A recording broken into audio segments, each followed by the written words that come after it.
kaparokya, bago natin umpisa ang online viewership ng dalawang noontime shows ngayong araw po ng Biyernes, January 31, huling araw na po ng buwan ng Enero, ay ibabahagi ko muna sa inyo ang papremyo na ipinamahagi nila kahapon. Pero bago yan mga kaparokya, ay humiling ako sa inyo na pakisubscribe po ang aking YouTube channel.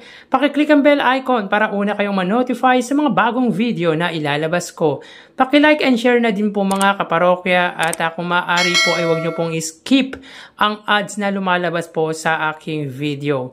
Maraming salamat po sa inyo mga kaparokya. So yun yung mga kaparokya, sa mga naghahanap po kay Bossing Vic Soto dahil ilang araw na po siyang wala sa Eat Bulaga, ay kasalukuyan po itong nasa Japan kasama ang kanyang pamilya. Makikita sa larawan na ibinahagi ng News 5 ang mga anak at asawa nito or ang pamilya nito na masayang nagpakuha ng larawan sa snow sa Japan. Ito ay bahagi ng kanilang 9th year wedding anniversary. So sa likod ng controversy dahil sa teaser video na ginawa ni Direk Daryl Yap, ay masaya pa ding sinelebrate ng pamilya Soto ang kanilang ika-9 na taong anibersaryo. So again, happy 9th year anniversary or wedding anniversary Bossing Vic Soto at Miss Pauline Luna. Samantala, punta tayo sa papremyong ibinigay ng dalawang noontime shows kahapon. Pero quick recap lang po tayo mga kaparokya. In 3 days episode from Monday to Wednesday, meron po silang pinagsamang papremyo na 671,000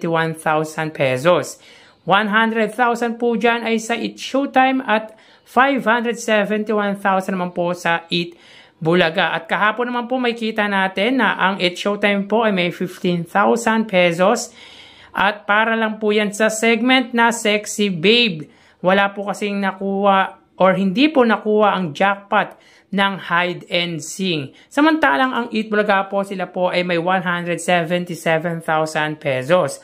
22,000 dyan ay sa Pera Fee segment, 80,000 sa Sugod Bahay mga kapatid, 60,000 sa Gimme 5 at 15,000 naman po sa The Clones, with a total of 177,000 pesos. So again, 15,000 po sa It's Showtime at 177,000 naman po sa Eat Bulaga. So that day mga kaparokya, sila po ay may combined prizes na 192,000 pesos.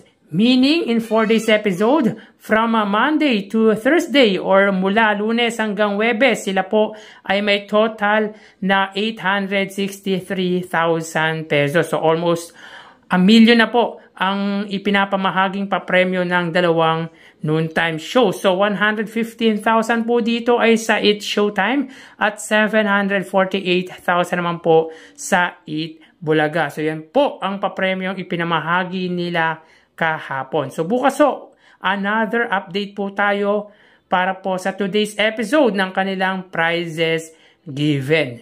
So tara ating alamin ang online viewership ng dalawang bigating noontime shows.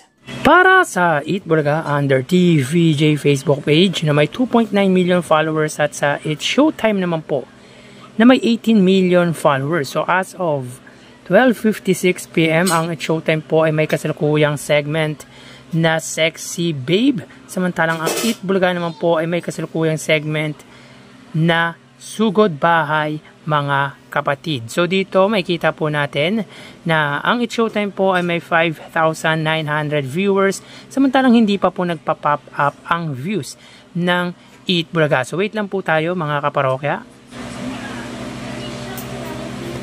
Para naman po sa Eat Bulaga, sila po may 4,400 live viewers. So again, as of 12:57 PM ang It's Showtime po ay may 6,000 live viewers at ang Eat Bulaga naman po ay may 4,400 live viewers. So punta naman po tayo sa TV Network YouTube channel ng dalawang noontime shows.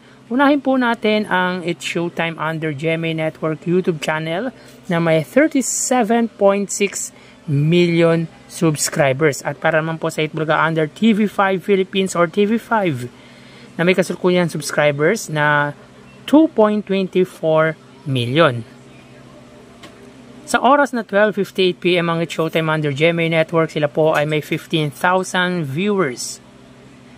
Ang Eat Bulaga naman po under TV5, sila po ay may 24,000 viewers. So again, as of 12:58 PM ang It's Showtime under GMA Network, sila po ay may 15,000 viewers at ang Eat Bulaga under TV5 ay may 24,000 live viewers. So mapunta naman po tayo sa main YouTube channel ng dalawang noontime show. So unahin natin ang It's Showtime under ABS-CBN It's Showtime na may 2.51 million at para naman po sa Eat Bulaga under Eat Bulaga TVJ YouTube channel na may kasalukuyang subscribers na 1.28 million. So as of 12:58 PM ang It's Showtime, sila po ay may 71,000 viewers.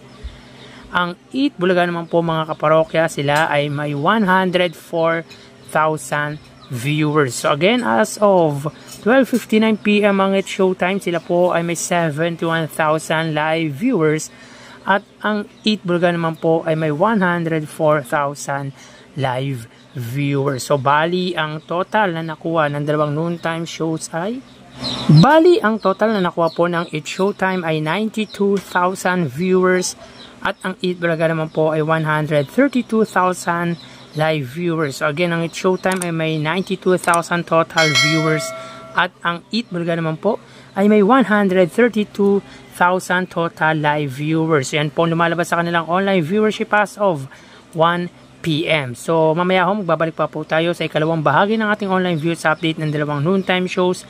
Magpapaalam po muna pansamantala mga parokya. Magsiingat po tayo. Thank you and God bless.